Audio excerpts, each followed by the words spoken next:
Vlamir, Moshe e alguém, um profeta semelhante a Moshe. Uma coisa muito importante, crucial, você procurar entender os textos sagrados dentro dos conceitos do povo que trouxe esses conceitos sagrados. Você não pode entender Torá com conceitos gregos e romanos. Você não pode entender sobre Kadosh Baruch Hu, o Deus verdadeiro criador de todas as coisas, com conceitos gregos e romanos. Esse texto, esse texto que é mencionado agora pelo Rav Mordechai, na minha opinião, é a prova definitiva, analisando cabalmente as coisas, de que o Messias romano não pode, de maneira nenhuma, ser o Tzadik Mashiach ben Yosef. Esse texto prova que ele não é. Eu vou explicar por quê. Está escrito na Sagrada Torá, palavras de Moshe Rabbeinu, que ele disse o seguinte, ele disse o seguinte, ele afirmou, olha, virá um profeta semelhante a mim, do meio dos seus irmãos, dentre seus irmãos, portanto, um judeu semelhante a mim, a ele ouvi. Vamos entender, dentro do pensamento judaico, o que é uma coisa semelhante. Bom, quando você estuda os princípios da Kabbalah, você vai ouvir um ensinamento, por exemplo, como este. Se você pegar esse copo e você pegar essa garrafa e colocá-los um do lado do outro, você pode dizer assim, esse copo e essa garrafa estão próximos.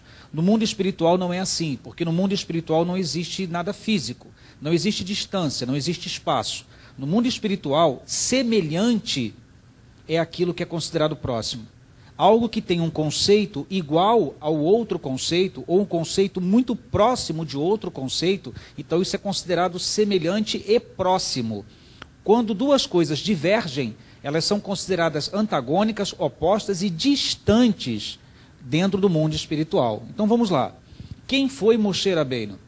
Para começar, Moshe Rabbeinu, judeu, pessoa extremamente importante dentro de toda a configuração da história judaica, pessoa essa que, segundo a vontade de Kadosh Baruch Hu, ascendeu a níveis extremamente altos para poder receber a Torá, Matan Torá.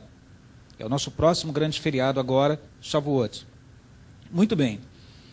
Se Moshe Rabbeinu, homem que recebeu a Torá, homem que ensinou a Torá, homem que declarou que pela Torá, olha, por esses mandamentos, o homem que os cumprir, por eles viverás. Como é que um suposto Mashiach poderia dizer, eu sou a vida, se Moshe Rabbeinu, que supostamente então é semelhante a ele, Moshe Rabbeinu disse, aquele que cumprir esses mandamentos são palavras do Eterno, não são palavras de Moshe. Não existem palavras de Moshe, existem palavras do Kadosh Baruch Hu, ditas por Moshe. Quando chega no livro de Devarim, que é o 5º livro da Torá, aí Moshe Rabbeinu está relembrando Israel e dando conselhos. Mas leia o livro que você vai ver, ele não foge nem para a esquerda nem para a direita. Ele fala do que está na Torá, do que ele já recebeu, ele traz a memória. Bom, Moshe Rabbeinu, então, é um homem que liberta o povo de Israel de uma nação totalmente idólatra, leva Israel para um lugar separado, para que, através dessa separação,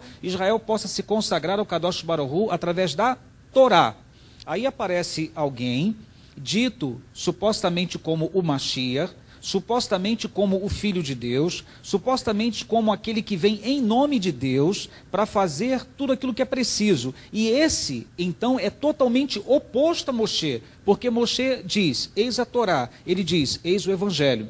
Moshe diz, por estas obras você vai viver, se você cumprir aquilo que Kadosh Baruch Hu determinou. O tal Messias romano teria dito, não, eu sou o caminho, eu sou a verdade, eu sou a vida. Então faz o que eu estou mandando, esquece o que está escrito na Torá. Bom, se Moshe Rabbeinu disse, virá um profeta dentre seus irmãos, semelhante a mim, a ele ouvi, esse profeta não pode de jeito nenhum ser este que é chamado de Messias romano, porque ele fez exatamente o contrário de tudo que Moshe Rabbeinu ensinou, o contrário de tudo que Moshe Rabbeinu aplicou, e você viu aqui pelos textos que foram narrados, por tudo aquilo que já foi explicado, esse homem não tem como ser, não é uma questão de preferência, o Rabi já falou aqui, não é uma questão de implicância, nós não estamos querendo tripudiar sobre a fé de ninguém, nós estamos analisando fatos. Se Moshe Rabbeinu disse semelhante, e ele diz que é totalmente antagônico, então, definitivamente, o Messias romano não é o profeta anunciado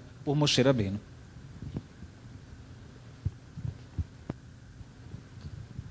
além de que, na visão messiânica do cristianismo, né, que veio, se fosse semelhante, então Moshe seria também parte do conceito de Deus nos livre. Mas se o Messias é considerado uma divindade, um Deus, como é que ele é semelhante a Moshe? Você entende? Se você começa a analisar, você vai observando as incoerências. O ponto é quando você levou uma lavagem cerebral e você não quer questionar. Então, vai ter uma desculpa para tudo. Né? Por isso que hoje nós estamos trabalhando no mais difícil. Nós estamos fazendo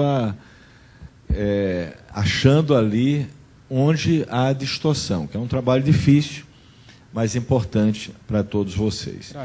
Sim. Só para fechar esse ponto, é muito interessante essa questão de semelhança e de igualdade, proximidade, unidade, porque dentro do próprio Testamento também é um texto que diz, ele diz, eu e o Pai somos um, que já foi citado. Depois, ele, numa suposta oração de João 17, ele diz, olha, para que sejamos, ele está se referindo a todos os que o seguem, para que sejamos um, para que todos sejam um comigo, assim como eu sou um com o Pai. Então pronto, agora todo mundo que crê nele é Deus também. Deus nos livre, pior exato. ainda. Né? Aí é o conceito, aí é que está. Existem coisas, por exemplo, o que ele ensinou de verdadeiro?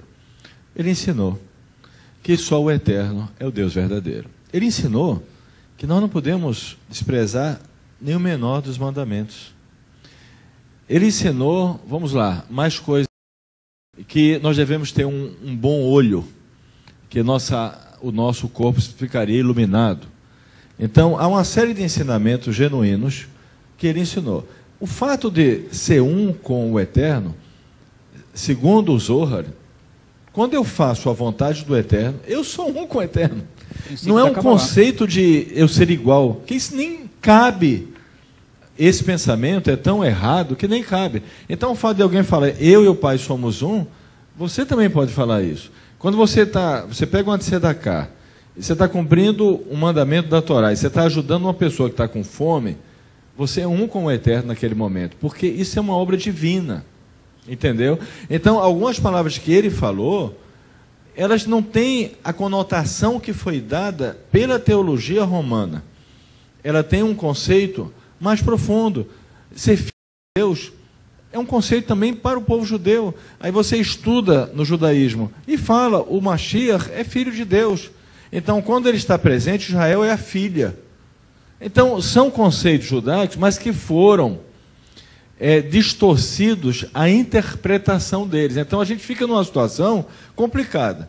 Os copistas inventam um monte de coisas, omitem um monte de coisas, e quando você tem algo genuíno, eles distorcem.